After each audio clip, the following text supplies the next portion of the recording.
இயேசு கிறிஸ்துவின் நாமத்தில் அன்பின் வாழ்த்துக்களை தெரிவித்துக் கொள்கிறேன். தேர்ந்து கொண்ட வேத பகுதி லூக்கா 2ஆம் அதிகாரம் 40வது வசனம்.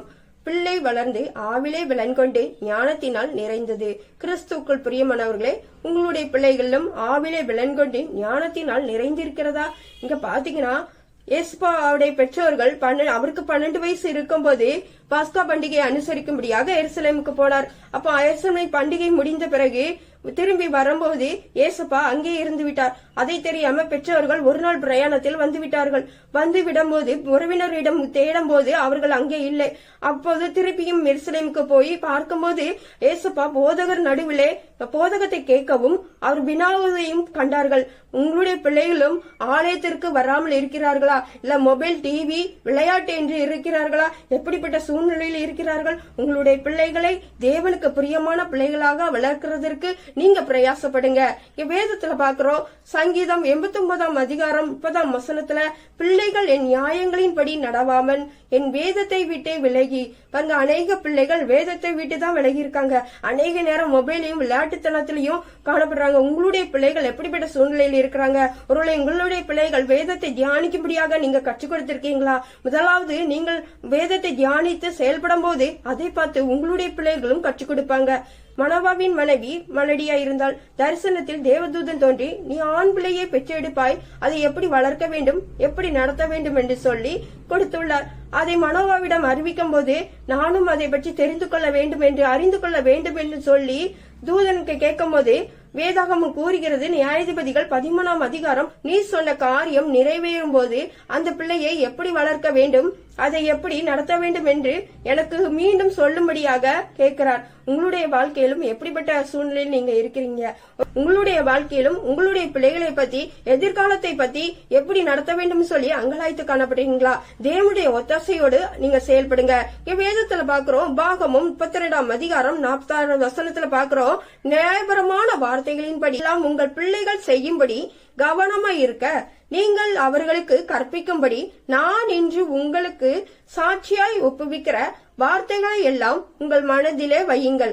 ஏசப்பா கூறுற ஒவ்வொரு வார்த்தைகளையும் மனதில வைத்து அதன்படி செய்யும் போது உங்களுடைய பிள்ளைகளையும் வழி நடத்துவார். இங்க பாத்தீங்கன்னா, பிள்ளைகளுக்கு நன்மை தீமை இன்னதென்று தெரியாது.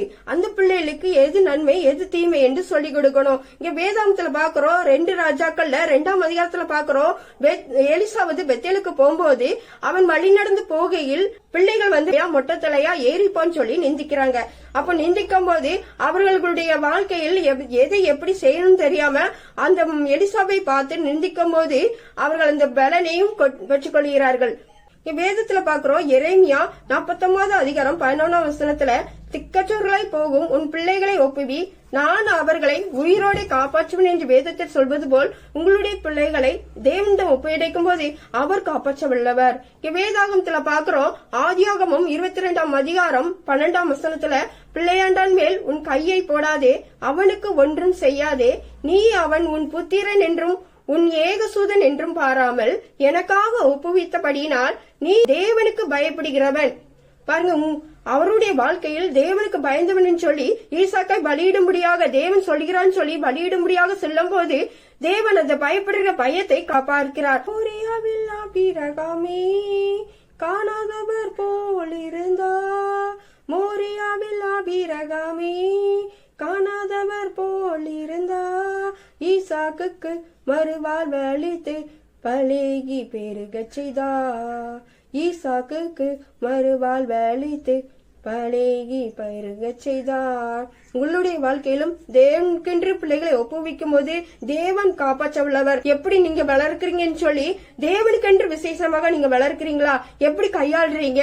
ஒருவேளை உங்களுடைய வாழ்க்கையில் அனாவசியமாக கண்ட்ரோல் பண்ணாம விட்டு விடாதீங்க. கண்ட்ரோல் பண்ணி உங்களுடைய பிள்ளைகளை வளர்க்கும் போது ஞானத்தினாலும் தேவ கிருபையினாலும் மனுஷ தயவுனாலும் வளரும்படியாக தேவன் கிருபை செய்வார். உங்களுடைய பிள்ளைகளை எப்படி வளர்க்க வேண்டும், எப்படி நடத்த வேண்டும் சொல்லி தேவ கிருபையினால் கற்றுக்கொள்ளுங்க.